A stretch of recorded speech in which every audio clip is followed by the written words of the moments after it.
Muy buenos días. Pues estamos ya de lleno en una reforma judicial que en Vigo va a afectar. Hemos hablado aquí en nuestra tertulia de este tema, pero hoy pues nos acompaña un abogado penalista que ha estado metido en asuntos de bastante relevancia. Estamos hablando, por ejemplo, del caso de Villarrosa de Bayona, estamos hablando de los Charlines, del caso Neymar. Bueno, está con nosotros Alejandro Vega. Muchísimas gracias por acompañarnos. Hola, gracias a vosotros. Y espero que nos ilustres un poco en toda esta vorágine que nos espera desde ya empezado y hasta el 31 de diciembre, que creo que es el día específico para que en Vigo ya esté todo en marcha en los juzgados, ¿no? Exacto.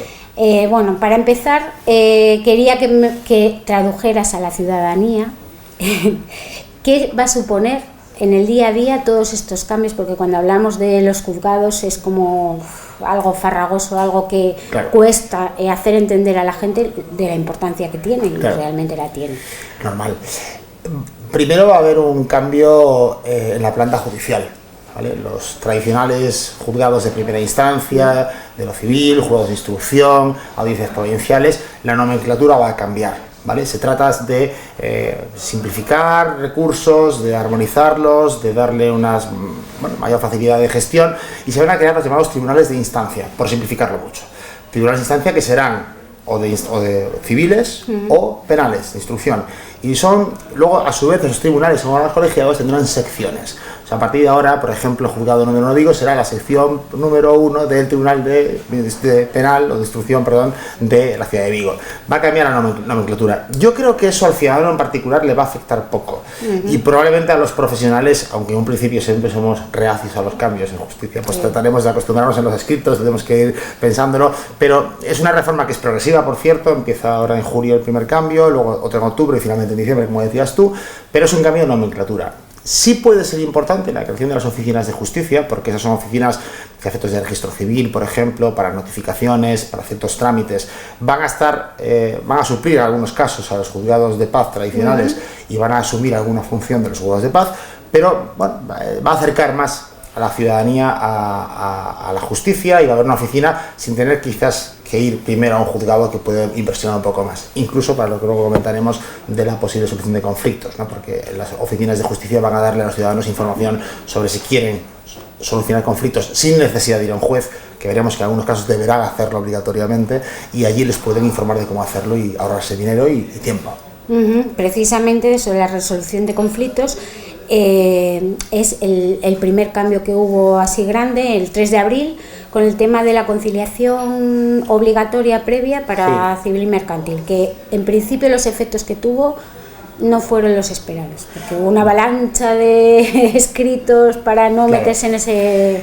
Claro, realmente lo que se ha creado es la cuasi obligatoriedad, porque hay excepciones, de los llamados medios adecuados para la solución de conflictos. Es decir, se trata de que todos los ciudadanos, antes de ir a los jueces, traten de resolver el problema entre ellos. Sin pensar, en realidad, creo yo, el legislador, que ya suele ser así. Yo creo que muy poca gente va directamente a un juez sin pasar antes por un intento de resolver el tema con el vecino o con el de al lado, ¿no? Es más, cuando va un abogado, porque puede pasar, el abogado, muy rara vez, yo desde luego entre mis compañeros no conozco ningún caso que así sea, muy rara vez acude directamente al juez sin intentar un acuerdo previo con la otra parte.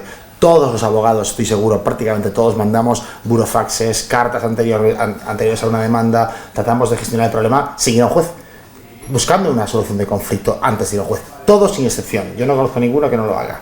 Pero la ley, como no se fía mucho, nos obliga a hacerlo y a documentarlo. Por tanto, a día de hoy, antes de, sobre todo en la rama civil, luego hay excepciones cuando son materias de familia muy particulares, protección de menores, medidas urgentes, medidas provisionales, pero en el ámbito civil en general, por simplificarlo un poco, siempre antes de ir a un juez va a haber que ir a un intento de acuerdo previo, básicamente. Y además hay que documentarlo. No es obligatorio hacerlo con abogado. Es importante también, porque si no, al final, duplicar los gastos. Porque tienes que ir a un abogado para hacer una conciliación previa, que si no tiene éxito tendrás que irte al juez con nuevos gastos, imagínate, ¿no? Por tanto, esto es importante que la ciudadanía lo tenga en cuenta. Pero no tiene que, ir ante un notario o algo así. Hay muchas formas de documentarlo. Se puede hacer ante un notario, se puede hacer por burofax, se puede hacer ir a esas oficinas que decía antes de ciudadanía para que te informen sobre servicios de mediación. Lo que hay que es que acreditarlo. Básicamente, que has intentado un acuerdo. Y con esa documentación, evidentemente para acreditarlo lo más fácil es documentarlo. Indudablemente, la vía notarial es la vía casi por excelencia para documentar algo con Eso fe. cuesta dinero, claro. Pero cuesta dinero. Pero bueno, también se puede hacer de otras maneras. Se puede intentar por vía de cartas, por acudir a un servicio de mediación. Se puede incluso presentar una demanda de conciliación, que para eso no es preceptiva tampoco en el abogado. Por tanto, bueno, lo que se exige por ley es este trámite, pero que, insisto, yo como profesional, lo hemos hablado mucho mis compañeros y yo, entendemos que es bastante irreal pensar que esto va a reducir la carga de trabajo de los juzgados, porque en realidad ya lo hacemos. Ya, quizá es lo que hablábamos en una tertulia hace poco, que falta mentalidad de la gente a lo mejor a la hora de intentar llegar a acuerdo. Bueno, si esto vale para que dentro de 20 años, cuando estemos tú y yo ya casi jubilados, por no decir ya jubilados probablemente, pues sí. Todos estaríamos jubilados, pero comentemos, ¿verdad? Que ha servido para que ahora la gente, antes de ir a un juez, le mande una carta al contrario para decirle, lleguemos a un acuerdo, intentémoslo de manera educada y a ver si llegamos a un punto, y si no, vamos a un juez. Ojalá sea así. ¿No? Pero viendo a otras esferas cómo se mueve la conciliación y cómo se mueve la resolución de conflictos y todo este tipo de cosas, a mí se me hace complicado de creerlo. Pero bueno, oye, ojalá. Bueno, y en la vía penal, que es lo que eres más especialista, cuéntanos cuáles son los cambios así más importantes. A ver, en la vía penal es verdad que ha habido, quizás es la jurisdicción en la que ha habido cambios de mayor calado, ¿no? Bueno, aparte de la propia planta judicial, por ejemplo, se le ha atribuido competencia a los juzgados de violencia sobre todos los delitos sexuales, con independencia de que el autor y la víctima hayan sido o sean pareja. Esto habrá que preguntárselo a los jueces de violencia, que no están nada contentos porque ya tienen una carga de trabajo brutal. Esto va a incrementársela con mucho, ¿no? Se crean además tribunales especiales para menores, lo cual yo creo que está muy bien. Cuando la víctima sea menor, además va a ser una tramitación preferente, por tanto también se está protegiendo de alguna manera que las causas de los chicos, de los niños, de las niñas vayan más ágiles. Que esto, si lo juntamos con lo que ya existía antes de la preconstitución de la prueba, sin obligarles a comparecer sucesivamente ante tribunales, todo eso es muy beneficioso. Creo que es de lo mejor que ha hecho el legislador penal español en los últimos años, ¿no? En lo que ocupa a los mayores de edad, nos encontramos con que va a haber en los trámites de la audiencia del procedimiento abreviado, va a haber una audiencia preliminar al propio juicio, donde, entre otras cosas, se va a tratar de fomentar las conformidades. Y esto nos lleva a una norma mucho más amplia, fuera del abreviado solamente, que es que el legislador trata también de fomentar las conformidades en el ámbito penal. De hecho, hasta esta ley, en teoría, las penas de más de 6 años de prisión, los delitos con pena de más de 6 años de prisión, no podían conformarse, aunque se conformaban, pero no se podía. Había que hacer un juicio en el que, bueno, en fin, primero había un acuerdo con la Fiscalía, había un pacto de caballeros, ¿verdad?, entre Fiscalía y abogados, y se decía, bueno, si tu cliente reconoce los hechos, vamos a llegar igual a una conformidad, y se hacían igual esas conformidades. Pero es cierto que ahora se ha evitado, lo cual yo creo, con muy buen criterio, este tipo de, no sé si llamarle, pues, disfunciones, para dejarlo todo muy claro. Hay unos protocolos de conformidad que se pueden alcanzar incluso tanto al principio del procedimiento como durante la fase intermedia, como el propio día del juicio. En el caso del abreviado, además, hay un procedimiento específico, es la audiencia preliminar, donde se trata de fomentar las conformidades. Eso está muy... Ya lo hacíamos también los abogados, y yo creo que tú, que tienes mucha experiencia en tribunales, sabes que casi... Bueno, no sé el porcentaje, el 80% pero, según la última memoria. Pues imagínate, yo te lo sabes mucho mejor que yo, porque cuando una instrucción ha estado muy bien hecha y la prueba es contundente, quizás no tenga ningún sentido el pelearse cosas, aunque bueno, siempre lo hay, temas procesales, pero en definitiva, casi todos los abogados es una de las opciones que le planteamos a los clientes, incluso cuando hay defensa, porque lo demás va a un mal acuerdo como un juicio, también aquí funciona claramente, ¿no? Entonces, sí que los abogados, yo hace muchos años, no el mismo día del juicio, que a mí nunca me ha gustado, la verdad es que nunca, yo cuando había juicio jamás, ahora ya tenemos la audiencia preliminar, ya tampoco va a existir eso, pero yo nunca negocio a la puerta del juzgado de repente. Me parece una falta de respeto hacia el tribunal, hacia el cliente, hacia todo el mundo, ¿no? Pero ahora ya se fomenta mucho esto, y creo que es adecuado, porque al fin y al cabo, insisto, como tú bien sabes, los delitos tienen un arco penal que va de tanto a tanto, hay circunstancias atenuantes, agravantes, reparación del daño, que es quizás la atenuante por excelencia que se aplica en estos temas, que básicamente es resarcir a la víctima, que además, si quieres, también comentamos ahora qué pasa con las víctimas, ¿no? Que deben ser oídas, desde luego, en este tipo de acuerdos, y se las tiene en cuenta, aunque no es obligatorio, pero ahora sí eso comentamos esto, ¿no? Pero bueno, todo lo que sea fomentar penas ajustadas, porque lo de pena justa es muy relativo, ¿no? Ajustadas a la ley, por supuesto, con un resarcimiento a la víctima y ahorrar recursos en la tramitación de procedimientos, yo creo que es adecuado. Pero claro, hablas de la reparación del daño, pero habrá gente que no pueda reparar el daño. Entonces ahí como que se agrava la diferencia entre unas personas y otras, y estamos otra vez con el dicho de la justicia no es igual para todos. Bueno, está claro, Ana, que quien tiene más recursos económicos lo tiene más fácil en la vida, sí. En todo. En la justicia, en la medicina, en las casas, en la ropa, en la alimentación, en mejor salud, es indudable, ¿verdad? Pero también te digo que hay matices al respecto de esto, porque también caben reparaciones parciales, caben reparaciones aplazadas, tú puedes pactar un fraccionamiento, puedes ofrecerle una parte a la víctima, si tu cliente, por ejemplo, no tiene recursos económicos, una parte del dinero que está reclamando, y el resto aplazarlo a tantos años, por ejemplo, dentro del plazo de suspensión de la pena, condicionando a que indemnice, y si no lo hace así en el plazo de suspensión de la pena, se le revoque la suspensión de la pena, por ejemplo. Entonces, es verdad, indudablemente, quien tiene más recursos, en fin, un futbolista agresión sexual, que por cierto podríamos hablar también de ese tema, como acabó al final, pero que tenga todo el dinero del mundo, es probable que lo tenga más sencilla, aunque en este caso no fue así, me refiero por la parte económica, porque no le valió de nada, prácticamente, pero bueno, esto es así. Eso. Pero yo te hago una pregunta, ¿un agresor sexual que repare el daño a una víctima es menos agresor sexual que otro que no lo haga? ¿O un asesino es más o menos que otro? En absoluto. Lo que pasa es que nuestro Código Penal prevé como una de las atenuantes del Código Penal la reparación del daño. Y por tanto, a partir de ese momento en el que el artículo 20 del Código Penal permite la reparación del daño como una atenuante, que además se puede llegar a tener como muy cualificada, pues oye, es el sistema que tenemos. Y yo también, que también defiendo a muchas víctimas, no solamente a presuntos responsables penales, las víctimas al final también desean pasar página. Y esa persona va a tener una condena muy probablemente que será menor que la que tendría si no reparase, faltaría más. Y hay un resarcimiento económico y un resarcimiento penal.